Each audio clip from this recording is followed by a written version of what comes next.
Alright, what's up, my beautiful cosmic family members and friends? It is that time that I share with you some very interesting tidbits, some revelations, and this one was inspired by our dear brother, Anu King.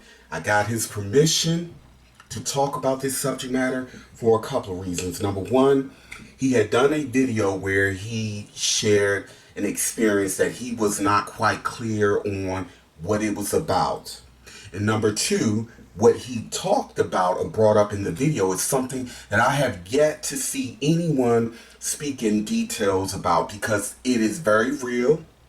It is happening, especially with those who are of ancient soul lineage. I'm going to get more into that. But what it is, let me get specifically into that. Excuse me. What I'm speaking of, is when we find ourselves experiencing, meaning just as real as I'm sitting here and just as real as you are sitting watching this video in first person, in a very physical way, we are experiencing and seeing through the eyes of what appears to be a different person.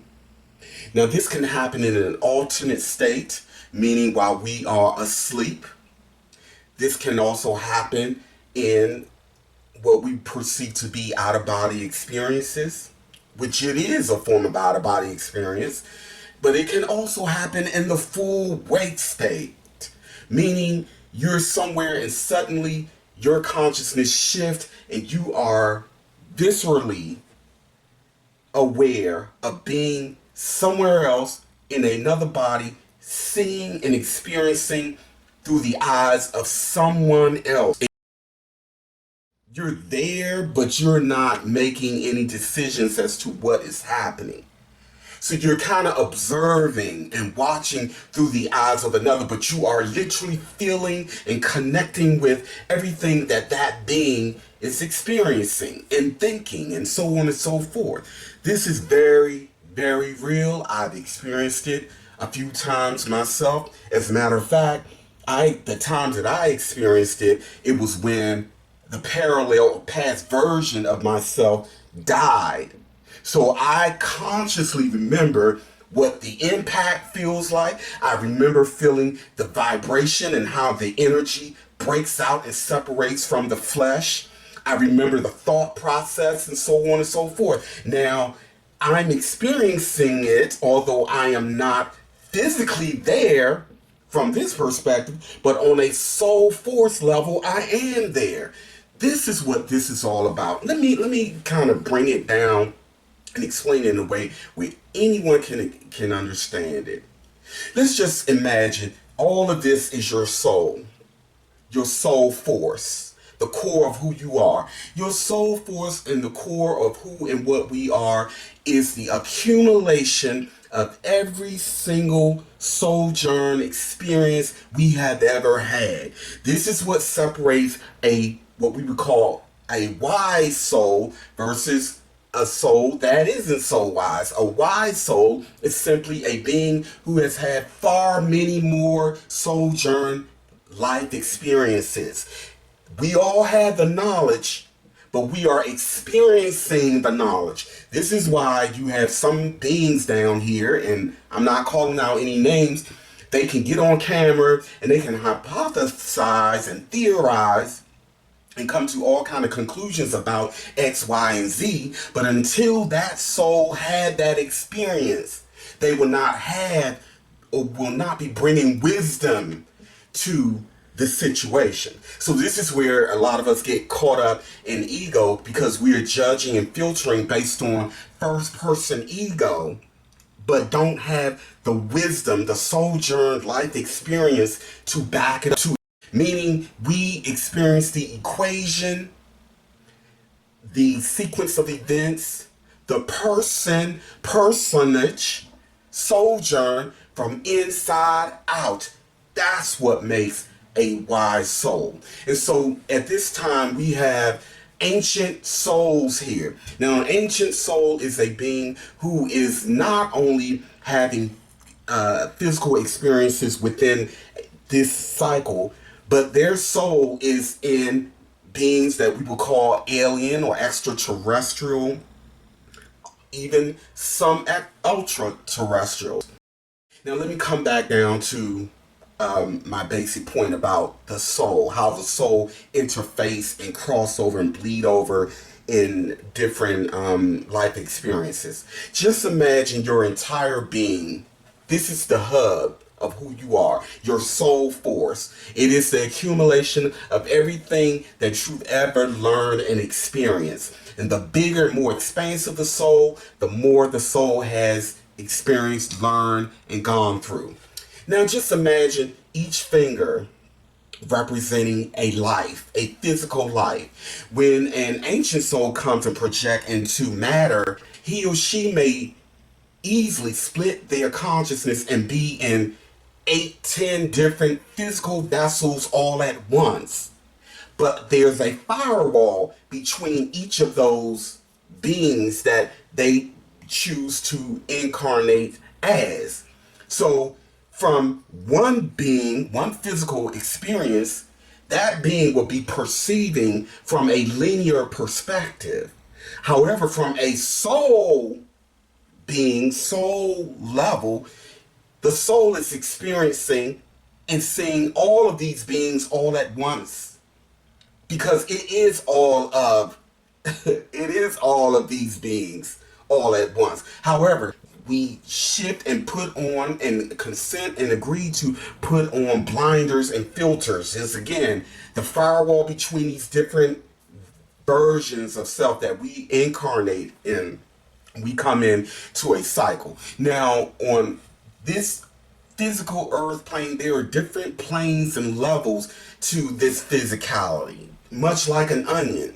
Some of us split our consciousness is in activated in several different physical bodies, but on a different plane or level of physicality. Then you have some of us who split our consciousness and we are in 7 different physical bodies right here on this plane.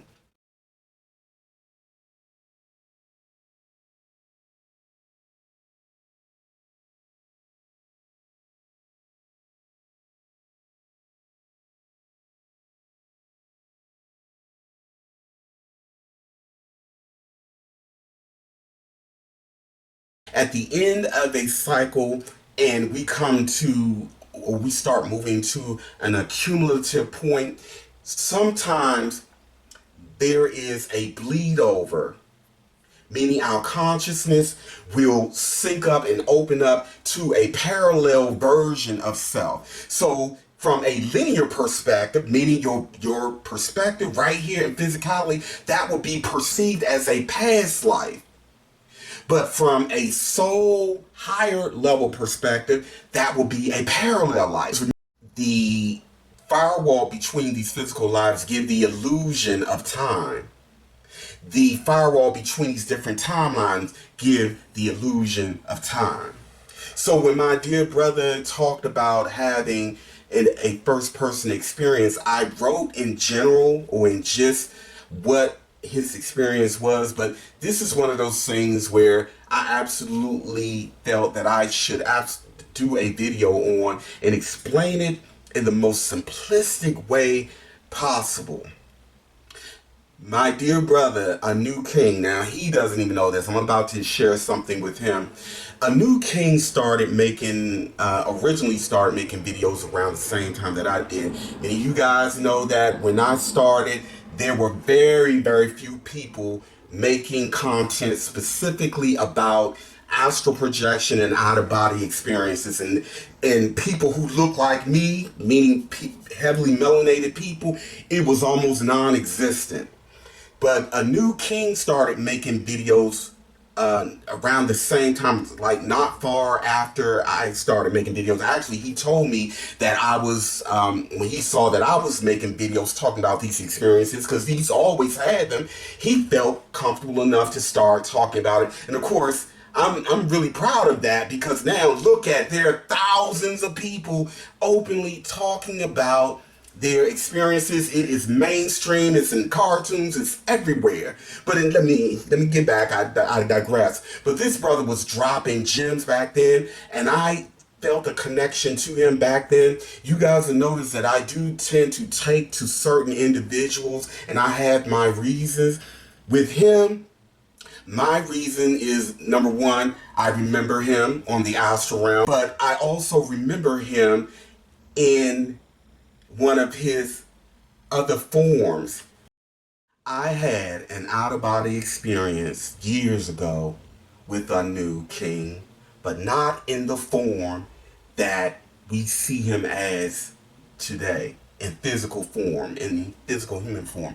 I saw him as the embodiment of a being that the Dogon tribe called Nomos. And these beings are aquatic beings. They are very, very advanced on a soul level, and on a soul level, DNA level, this is a part of who he is. In the name Anu King, Anu comes from Anunnaki. There is also that influence there. The way this brother describes his astral and out-of-body experiences is all connected to his sojourn and his soul incarnate experiences as all of these different advanced beings. This is what ancient souls are. This is what ancient souls do. Ancient souls do not put limitations on their sojourns in the way that, let's say, souls who are just starting out, or what we would call juvenile souls and spirits, who are still very, very new at experiencing the knowledge of the Almighty. And I'm very clear when I talk about the prime force that governs everything that it is. Like I said before, to use the word God is too small of a word. There are many, many gods. We are all gods and goddesses in our own right. But there's only one almighty, omnipresent force, consciousness, awareness that is experiencing its knowledge through all of us. And we are experiencing our knowledge, or the Almighty's Creator's knowledge, through our different aspects of self, incarnated in different bodies, forms, on different timelines, different bodies, simultaneously. Although from a linear first-person perspective, it may seem so not the case. This is just a clear idea of just how much manipulation is going on. And yes, we consent to this manipulation to a degree. But then there are those who have free will just like us, who take the manipulation and find loopholes and create ways to get or lure us or trick us into getting into our own way and being disconnected from the greater self. It's not so easy to manipulate ancient souls in this way, or advanced souls in this way, because advanced souls and ancient souls have such a high level of awareness that those on the ground level still have not yet mastered. They are disconnected from that. So those of us who come here out of a mission, let's say, we program and we put into the soul matrix, the greater whole of ourselves, we consent to having what we call these catalytic like moments to shift us where we need to be in order to fulfill the mission, to carry it out 100%. So I thank you, my brother, Anu King. I know I've just shared some things about you that I hadn't even told you directly, but I'm doing this because I know there are others just like you who are watching, and they will draw something from it. It will be a catalyst type aha moment for them as well. And I thank you for allowing me and giving me the permission to use your story to make my point here. And speaking of Anu King, this brother is the real deal. Real recognizes real, all right? He's the real deal. He has some of the most unique out-of-body astral projection experiences ever, all right? And I'm not just saying this because I'm talking or he's agreed to me using his story. It is the truth. I told him this long before he even did the video that I'm making this video about. And speaking of channels, my sister, those of you who may not have gotten the memo, my sister is now doing her own thing. She has set up her own YouTube channel. So those who are interested, please go over there and support her as well. Please support those of us who put in that work and bring you the food for the soul. Not junk food, food for the soul. So check out A New King's channel and his videos with his extraordinary out-of-body astral projection experiences, and check out my sister channel, who she too will bring forth more on a lighthearted way, fun way, but she is a person who cares about humanity too, so there's going to always be that element in her presentations as well. So y'all put down your thoughts and opinions. If you have any questions, jot it down and I will try to get back to them ASAP. Thank you again so much. Let me go get the phone, all right? Take care, y'all.